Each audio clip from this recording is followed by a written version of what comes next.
మహారాష్ట్ర రాజకీయాల్లో చాలా కీలకమైన పరిణామం. చాలా ఏళ్లుగా విరోధులుగా, రాజకీయ ప్రత్యర్థులుగా ఉంటున్న ఉద్ధవ్ ఠాక్రే అండ్ రాజ్ ఠాక్రే వీళ్ళిద్దరూ కలవబోతూ ఉన్నారనే ప్రచారం జరుగుతోంది sir. So Shiv Sena UBT and Maharashtra Navnirman Sena ఈ రెండు పార్టీలు కలుస్తాయనే సంకేతాలు వస్తూ ఉన్నాయి. జరగబోయే పరిణామాలు ఏంటి? అంటే వార్తలే కాదు, అది ఓపెన్గానే ఒక పోడ్కాస్ట్లో రాజ్ ఠాక్రే నేను మహారాష్ట్ర ఇంట్రెస్ట్ల కొరకు నేను ఉద్ధవ్ ఠాక్రేతో కలవటానికి సిద్ధమన్నాడు. వెంటనే ఉద్ధవ్ ఠాక్రే ఒక మీటింగ్లో మాట్లాడుతూ అసలు నాకు డిఫరెన్సెసే లేవు రాజ్ ఠాక్రేతో అన్నాడు. సో 2006లో వీళ్ళు విడిపోయారు, కజిన్స్. ఎందుకు విడిపోయారంటే బాలాసాహెబ్ ఠాక్రే లెగసీ. బాలాసాహెబ్ ఠాక్రే ఉన్న రోజుల్లో రాజ్ ఠాక్రే నిజంగా చెప్పాలంటే మోర్ విరులెంట్, అంటే శివసేన రియల్ స్వభావానికి తగిన నాయకుడు. అంటే మరాఠీ అస్మిత కావచ్చు, హిందుత్వ కావచ్చు, వెరీ హార్డ్ కోర్, అంటే పెద్ద ఎత్తున రెచ్చగొట్టగలిగే సామర్థ్యం ఉన్న నాయకుడు. Uddhav Thackeray was soft spoken. దానివల్ల బాలాసాహెబ్ ఠాక్రే లెగసీ ఎవరు అని చర్చ వచ్చినప్పుడు రాజ్ ఠాక్రే ఆశించాడు.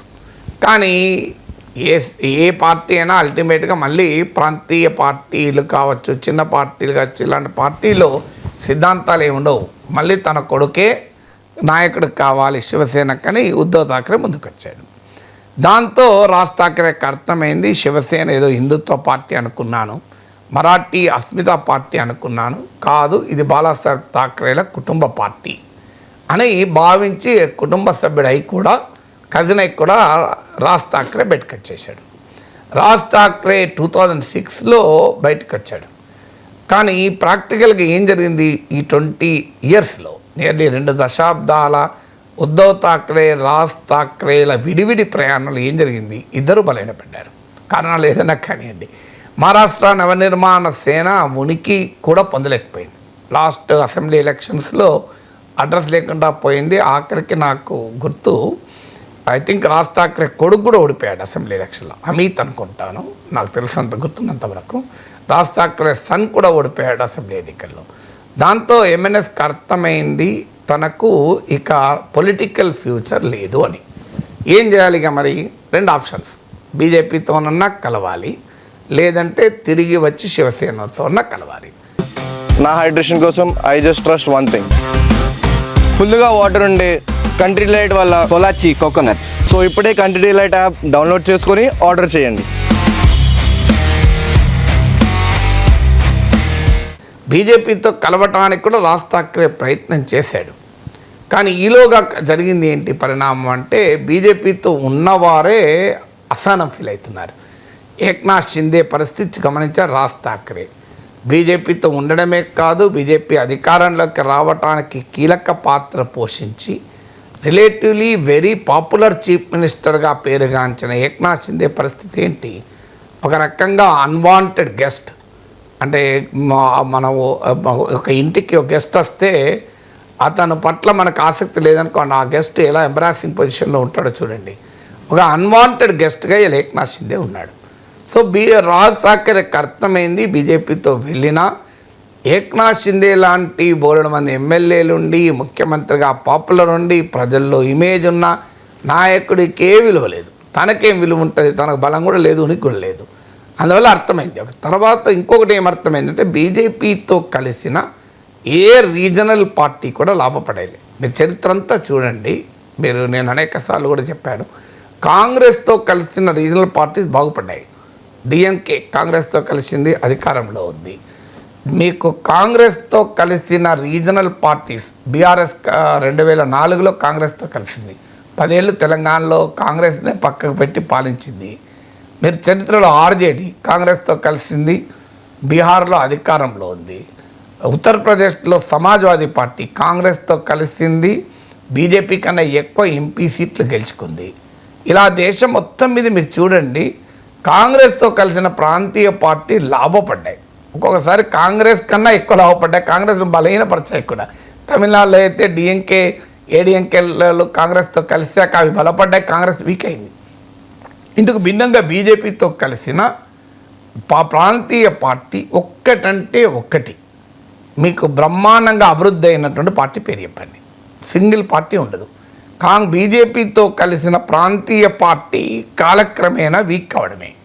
అస్సాంలో అస్సాం గణ పరిషత్, బీహార్లో జేడీయూ, మీకు హర్యానాలో జననాయక జనతా పార్టీ, జమ్మూ కాశ్మీర్లో పీడీపీ, కర్ణాటకలో జనతాదళ్ సెక్యులర్, మహారాష్ట్రలో శివసేన, మీకు ఒరిస్సాలో బిజు జనతాదళ్ పరోక్షంగా మద్దతు, మీకు పరోక్షంగా అటు బీజేపీతో ఫైట్ చేయకుండా ఉన్న నవీన్ పట్నాయక్ ఓడిపోయాడు, జగన్మోహన్ రెడ్డి ఓడిపోయాడు, కేసీఆర్ ఓడిపోయాడు. మీరు గమనించండి. బీఆర్ఎస్, వైసీపీ, బీజేడీ, పంజాబ్లో శిరోమణి అకాలీ దళ్, తమిళనాడులో ఏడీఎంకే.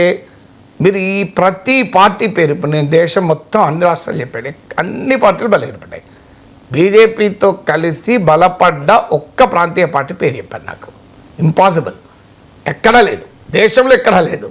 ఇది రాజ్ ఠాక్రేకి అర్థమైంది. ఓహో, బీజేపీతో కలిసిన ప్రాంతీయ పార్టీలు మనుగడ సాధించలేవు, కాలక్రమేణా ఆ పార్టీ స్పేస్ కాస్త బీజేపీ లాగేసుకుంటుంది. మీరు ఆంధ్రప్రదేశ్లో సహజంగా క్వశ్చన్ వస్తుంది, మరి ఏంటి అని. మీరు చూడండి తర్వాత ఏం జరుగుతుందో.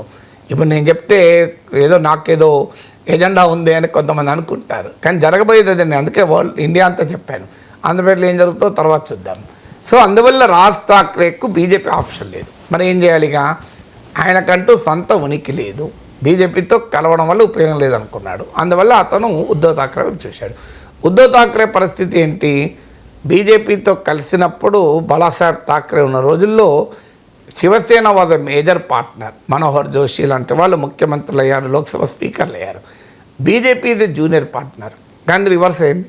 ఇలా బీజేపీకి ఒక లెస్ దెన్ 10 సీట్స్ తక్కువ, అంతే. సొంతగా అధికారంలోకి వచ్చే పరిస్థితి వచ్చింది. శివసేన చీలిపోయింది. ఏక్నాథ్ షిందే వర్గం అసెంబ్లీ ఎన్నికల్లో డామినేట్ అయింది, లోక్సభ ఎన్నికల్లో ఉద్ధవ్ ఠాక్రే నిలబడ్డా. అందువల్ల ఇవాళ ఉద్ధవ్ ఠాక్రే పరిస్థితి ఏంటి? తాను కాంగ్రెస్ ఎన్సీపీలతో ఉన్నా తన బేస్ కాస్త దెబ్బతిన్నది. ఇప్పుడు ఆ బేస్ను పెంచుకోవడం అనేది ఇప్పుడు ఎస్పెషల్లీ ముంబై మున్సిపల్ కార్పొరేషన్ ఎన్నికలు ఉన్నాయి.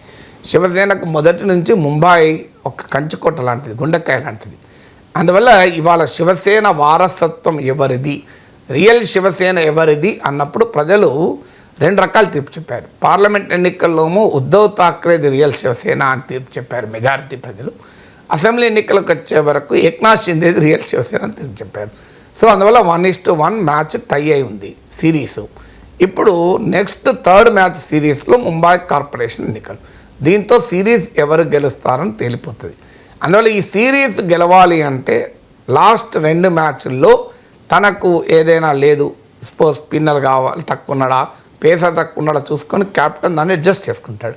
ఇప్పుడు కెప్టెన్ ఉద్ధవ్ ఠాక్రే కూడా ఆ అడ్జస్ట్మెంట్లో భాగంగా రాజ్ ఠాక్రే కనుక కలిస్తే Shiv Sena vote, legacy vote consolidate అయి ఏక్నాథ్ షిందేను ఎదుర్కోవచ్చు. ఇది మోర్ అప్రాప్రియేట్ టైం కూడా ఠాక్రేల కలయికకు. ఎందుకు? ఏక్నాథ్ షిందే రగిలిపోతున్నాడు. ఛాన్స్ దొరికితే బీజేపీ సంగతి తేలుద్దామనే కోపంతో ఉన్నాడు. సో కూటమిలో ఉన్నాడు, మరో మార్గం లేక, కానీ రగిలిపోతున్నాడు. No wonder even if Eknath Shinde కూడా బయటకు వచ్చి శివసేన రాజ్ ఠాక్రే ఉద్ధవ్ ఠాక్రేలతో కలిసినా ఆశ్చర్యపడాల్సింది లేదు. అంటే మళ్ళీ పాత శివసేన ఉమ్మడి శివసేనగా రూపాంతరం చెందినా ఆశ్చర్యపడాల్సిందేం లేదు. రెండవది, మరాఠీ అస్మిత శివసేనకు మూలం. హిందుత్వకు వచ్చేవరకు ఏమైందంటే బీజేపీ దేశవ్యాప్తంగా బలపడడం, రామ మందిర నిర్మాణం మోడీ ప్రభుత్వంలో పూర్తి కావడము, హిందుత్వ ఎజెండాకు బీజేపీ సింగిల్ రిప్రజెంటేటివ్గా మారిపోయింది. అందులో శివసేన వెళ్ళి కాంగ్రెస్తో ఎన్సీపీతో కలవడంతో హిందుత్వ ఓటుకు బీజేపీతో పోటీ పడే పరిస్థితుల్లో శివసేన లేదు. ఇక రెండవ డైమెన్షన్ మరాఠీ అస్మిత. మరాఠీ అస్మిత విషయంలో శివసేనకు పోటీ లేదు, ఈవెన్ బీజేపీ కూడా పోటీ కాదు. జాతీయ పార్టీ కనుక మరాఠీ అస్తిత్వవాదాన్ని బియాండ్ అ పాయింట్ బీజేపీ కూడా ముట్టుకోలేదు. ఇప్పుడు దేవేంద్ర ఫడ్నవీస్ తన హిందీ అనుకూల ధోరణి, బీజేపీ ధోరణి, తమిళనాడు పైన హిందీ రుద్దుతుండడం చూస్తున్నాం మనం. ఇప్పుడు మహారాష్ట్రపై కూడా హిందీ రుద్దడం మొదలుపెట్టారు. మరాఠీతో పాటు హిందీ తప్పనిసరిగా నేర్చుకోవాలి అని రూల్ పెట్టింది ఫడ్నవీస్ ప్రభుత్వం. దీన్ని శివసేన పెద్ద ఎత్తున వ్యతిరేకించి జనంలోకి వెళ్తుంది. అందువల్ల శివసేన మూలమైన మరాఠీ అస్మిత రాజకీయానికి కూడా ఇవాళ అవకాశం ఏర్పడింది. అందువల్ల ఈ పొలిటికల్ కాంటెక్స్ట్ వల్ల ఠాక్రేలు కజిన్స్ కలిసి పోయే అవకాశాలు అయితే కనబడుతున్నాయి. ఇంకా ఫార్మలైజ్ కాలేదు, రకరకాల రిపోర్ట్లు వస్తున్నాయి. ఇది ఓన్లీ ఎమోషనల్ టాక్ తప్ప అలియన్స్ కాదని సంజయ్ రౌత్ అన్నాడు. But there is every possibility థాక్రేల కలయికకు ఒక పర్ఫెక్ట్ పొలిటికల్ కాంటెక్స్ట్ మాత్రం ఏర్పడింది.